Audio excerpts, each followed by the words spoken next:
কয় টাকা কমু 1000 টাকা নিয়েন। দোল মিয়া, এই দামে আপনি এই গরু পাইবেন? আমি একটা লাস্ট দাম বলে দেই, আপনি 4000 টাকা করে গরুটা নিয়ে যান। না ভাই, আমি বুঝছি আপনার টার্গেট কোন জায়গা পর্যন্ত। 1500 টাকা নিয়েন, দেন দেন, হইছে, দাম হয়ে গেছে, ধরেন দেন।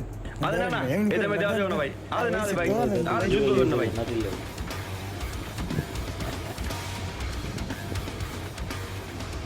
দিয়ালা মামা, তুই একটা ঘড়ি আনতে কইছিলি না? আমি ঘড়িটা অনেক খুঁজে পাইছি, বুঝছস? এই যে তোর ঘড়িটা, এই যে ঘড়ি, দেখ কত সুন্দর ঘড়ি। হন, ঘড়ির দাম হইলো 1800 টাকা, আর তুই দিছিলি 1000 টাকা, তাইলে তোর কাছে 800 টাকা পাবো, ওটা দে। ধর বাড়া, লাভ কমায় কর। আমি তোর বন্ধু না, তুই 1800 চাইছস, আমি তো তোর 1000 দিছি।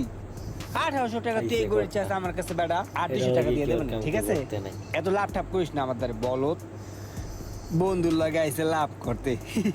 বুঝ বেটা, আমি কি তোর কাছে কোন টাকা চাইছি নাকি? তুই আমার টাকা দিছিস কেরার লেগে?